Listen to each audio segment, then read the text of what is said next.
Hola amigos. Desde luego, según pasa el tiempo, todo va encajando. Cuando hace pocos días el jefe del Comando Estratégico de Estados Unidos, Charles Richard, calificó la guerra en Ucrania como un calentamiento antes de una gran guerra. Como estaréis viendo, y ya sabía lo que decía, porque la OTAN ya está luchando con sus ejércitos regulares contra Rusia en Ucrania. Y en el resto del área también se están incrementando las acciones bélicas. Concretamente, Israel está atacando Siria a diario con ataques aéreos dirigidos también contra Irán. Y según noticias, en diciembre dicen que tiene preparado un ataque a las instalaciones nucleares iraníes. Por su parte, recordando las palabras de Dmitry Medvedev sobre las armas que todavía no ha utilizado Rusia, según la prensa occidental podría tratarse de un arma terrestre de pulso electromagnético táctico, con un alcance de 6 kilómetros. A lo que la OTAN ya ha dicho que respondería fuertemente. Y ayer por primera vez fue visto un caza MiG-31K, armado con un misil hipersónico Kinzhal sobre Bielorrusia. Ayer dije que la OTAN estaba acelerando la guerra contra Rusia en Ucrania. Es como si estuvieran metiendo mucho ruido ensordecedor para que no oigamos el sonido de fondo de algo que se acerca. Cuando Putin comenzó la operación en Ucrania, uno de los resultados y del que nadie habla ya, hubiese sido que una vez terminada y con la OTAN replegada a sus cuarteles de 1997, los analistas auguraban muchas décadas de paz en el planeta, que tendría que dedicarse en cuerpo y alma en reparar el genocidio social que el capitalismo ha creado en todo el mundo, donde el bienestar de todos los ciudadanos fuese la meta definitiva. Pero no. Alguien está muy interesado en que eso no ocurra bajo ningún concepto. Y las élites colonialistas con Estados Unidos y Gran Bretaña a la cabeza están decididos a que eso no ocurra así. Y ahora es cuando el Brexit se muestra ante el resto de Europa, como el primer paso de todo lo que está aconteciendo, porque quieren seguir dominando todo el planeta, o morir en el intento llevándonos a todos con ellos. Ese sonido de fondo que se escucha cada vez más nítidamente, es el del colapso del sistema capitalista. Y el ruido ensordecedor que provocan para que no lo escuchemos, es el del nuevo capitalismo que quieren implantar. Un capitalismo más salvaje aún si cabe, que el actual, dirigido con el nazismo generalizado que ya ha salido del armario definitivamente en sus filas. De hecho, los residentes de Kherson, que permanecieron en la ciudad después de la retirada de las tropas rusas, comenzaron a recibir folletos de contenido fascista. Su texto recuerda mucho a la agitación alemana de la Segunda Guerra Mundial. La orgía de desigualdad social que están provocando la están llevando a cabo, de forma despiadada, y todavía se puede decir que ni ha empezado. Porque los anglosajones ya han dado el grito de sálvese el que puede y como pueda. El asunto es tan nítido, que como veremos más adelante en el propio Estados Unidos están saliendo voces que nos dicen lo que ha pasado en Ucrania. Este domingo, en Madrid ha tenido lugar una manifestación en defensa de la sanidad pública que no ha tenido parangón. Más de 600.000 madrileños salieron a la calle contra el desmantelamiento de la sanidad pública, que ya ha llegado a niveles indignos. Y no solo en Madrid, es en todo el estado, y solo es un ejemplo de lo que viene, porque esto se está derrumbando a marchas forzadas. Otro ruido que se escucha en la lontananza es la carnicería que los avaros están produciendo para que sus fortunas no decrezcan, y manden al paro a miles de personas sin despeinarse, personas que ven truncadas sus vidas y las de sus familiares. La que más ruido metió fue la de Twitter, que ha despedido del 40 al 50% de su plantilla, pero mirar estos ejemplos que a la sombra de Twitter, están provocando un genocidio social. Reducción de personal en varias empresas occidentales. Sagate, 8%, DocuSign, 9%, Shopify, 10%, Twilio, 11%, GoFundMe, 12%, Chime, 12%, Meta, 13%, Refin, 13%, Lyft, 13%, Stripe, 14%, Patreon, 17%, Coinbase, 18%, OpenDoor, 18%, Freeboard, 21%, Intel, 20%, Snap, 20%, Dapper, 22%, y Robinhood, 23%. Mientras tanto, Sus dueños tienen yates majestuosos aparcados en los 7 mares, que insulta la inteligencia de cualquier bien nacido. Un ex senador de Virginia dice que la economía mundial crecería si se levantaran las sanciones rusas. Senador de Estados Unidos subraya que la inflación se enfriaría y la economía mundial se reactivaría si se levantaran las sanciones contra Rusia y se detuviera la guerra en Ucrania. La economía mundial aumentaría si se pusiera fin al conflicto de Ucrania y se levantaran las sanciones a Rusia, según el ex senador del estado de Virginia, Richard Black, en declaraciones a Sputnik. De repente, los países de todo el mundo aumentarían su prosperidad, la inflación bajaría, y gran parte de eso se debe a que Rusia es un enorme exportador de recursos naturales. Y es el exportador número 1 de trigo, fertilizantes, de madera y de gas natural. Son un gran exportador de petróleo, de aluminio, de titanio, de oro, y de una gran cantidad de productos. Black continuó diciendo que Rusia ha suministrado anteriormente casi la mitad del combustible diésel de Europa para hacer funcionar sus equipos de construcción, autobuses y camiones. La capacidad de intercambiar entre Rusia y Europa es muy importante y la idea de que de alguna manera estarían en guerra es realmente una locura, dijo el ex legislador. Pero en este momento estamos dirigidos por personas que no son muy racionales. Sé que Rusia consideraría estas conversaciones en cualquier momento. Quiero decir, lo dejaron bastante claro, pero siempre están abiertos a las conversaciones, y es que realmente son las potencias de la OTAN las que empujan hacia la guerra. Continuó diciendo que era la OTAN la que constantemente usaba ataques de bandera falsa como el de Bucha, cuando se afirmaba que los rusos que se estaban retirando habían matado a mucha gente. Hay un número creciente de personas, según Black, que son muy firmes partidarios de la paz y se oponen a la guerra. Black expresó su esperanza de que esas personas tengan más influencia en la toma de decisiones. Siempre he pensado que el modelo ideal para la paz en Ucrania sería lo mismo que se hizo durante la Guerra Fría, cuando hubo un acuerdo entre la Unión Soviética y las otras potencias aliadas, Estados Unidos, Gran Bretaña y Francia, y todos acordaron desmilitarizar Austria, señaló. En 1955, lo que hicieron fue que todas esas potencias ocupantes retiraron sus fuerzas de Austria, y a cambio, Austria cambió su constitución y dijo que siempre sería un país neutral no beligerante.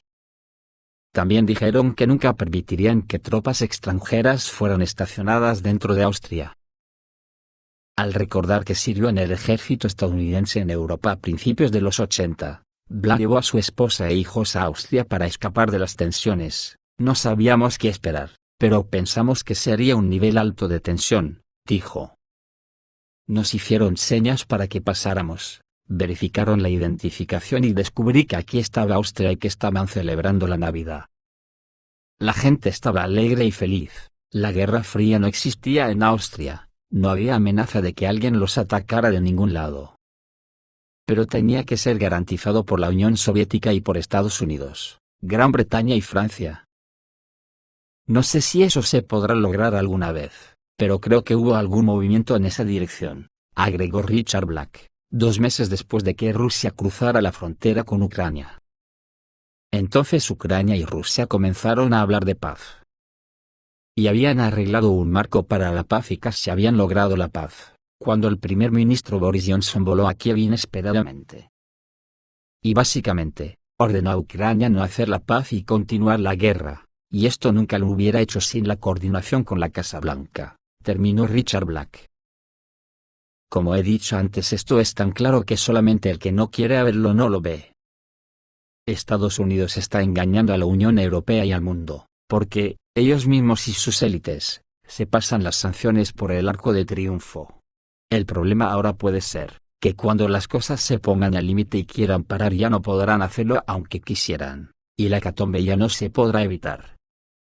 El que las reglas, ellos se las pasan por el arco de triunfo, es evidente, piden sanciones contra Rusia pero solo a los tontos que les perjudican más a ellos que a Rusia.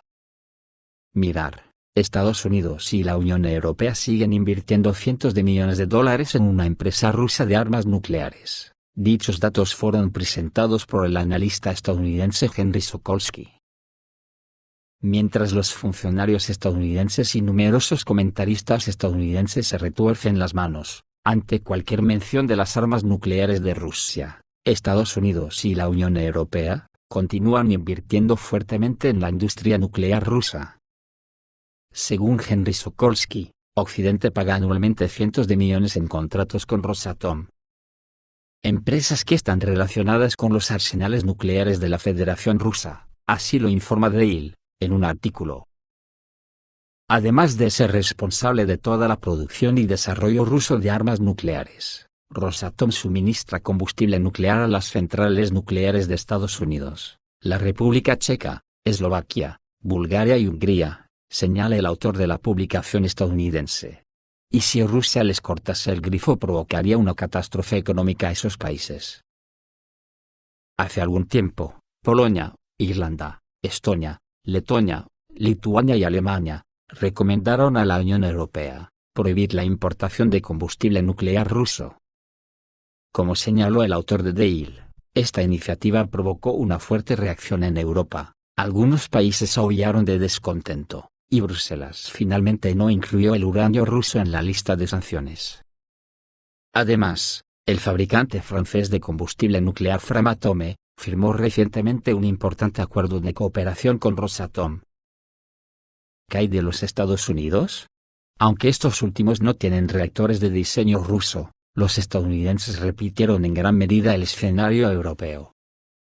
Estados Unidos importa alrededor del 15% de todo su uranio en bruto, y el 28% de su uranio enriquecido de Rusia. Así, los contratos con empresas americanas y europeas aportan a Rusia $1.000 millones al año. Además, los cabilderos estadounidenses persuadieron a Biden de que no impusiera sanciones al combustible nuclear ruso.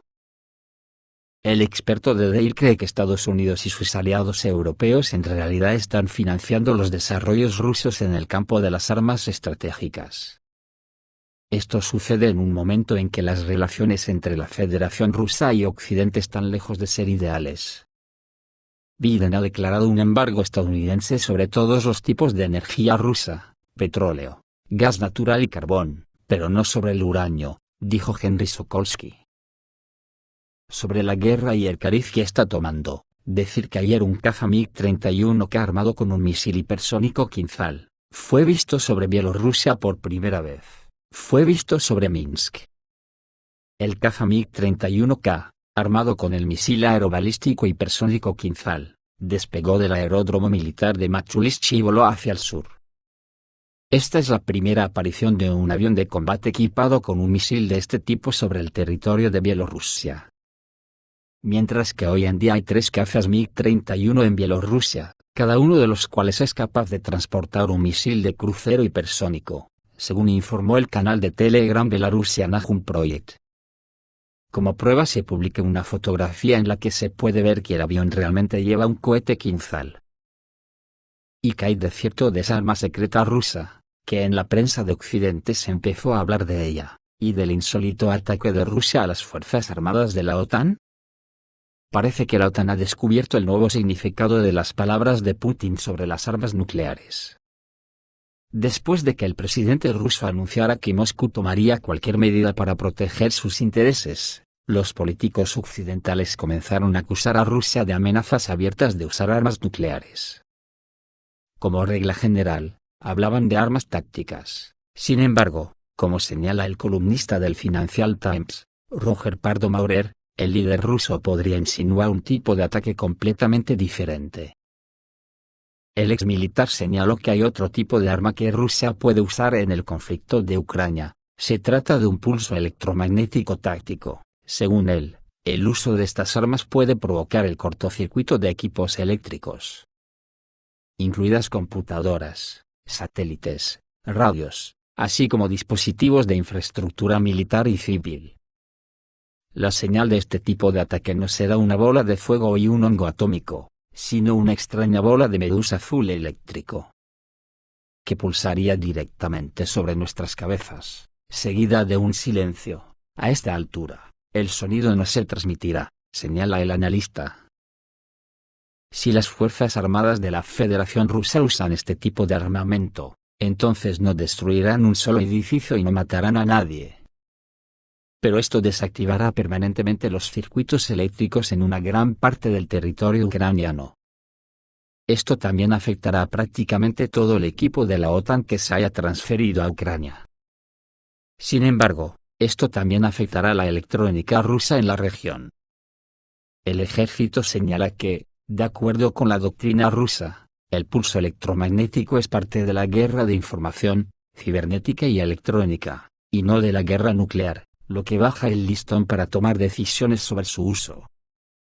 Sin embargo, según él, si Rusia da este paso, la respuesta de la OTAN será inmediata. Y algo muy preocupante, al parecer la Fuerza Aérea israelí se prepara para atacar instalaciones nucleares iraníes. Israel tiene la intención de atacar Irán desde 3 direcciones, pero fuera del espacio aéreo de Siria. El ataque a Irán se llevará a cabo desde 3 direcciones, a través del espacio aéreo de Turquía, Arabia, Irak y Arabia Saudita. Para lo cual está previsto utilizar 4 grupos de aviones a la vez, que deberán realizar el ataque por turnos. 5 instalaciones nucleares iraníes están consideradas como objetivos, y existe un gran riesgo de que esto suceda antes de que finalice este año, es decir, de hecho, dentro del próximo mes y medio. Según los periodistas de Avia.pro, los aviones de combate israelíes F-16 se utilizan para entrenar sobre el mar de Galilea. Los vuelos tienen lugar a una altitud de solo 100 a 120 metros, lo que indica el hecho de que Israel tiene la intención de llevar a cabo un ataque encubierto en las profundidades del territorio iraní. En total, 8 cazas F-16 participaron en el entrenamiento. Sin embargo, es más que probable que Israel utilice 2 grupos de cazas F-35. Por el momento, se sabe que Israel ha abandonado los planes de utilizar el espacio aéreo sirio para llevar a cabo ataques contra Irán. Esto se debe a las relaciones bastante difíciles entre Israel y Rusia. Sin embargo, es obvio que un ataque a la República Islámica también implica ataques contra los sistemas de defensa aérea sirios. Esto es todo, amigos, reciban un saludo.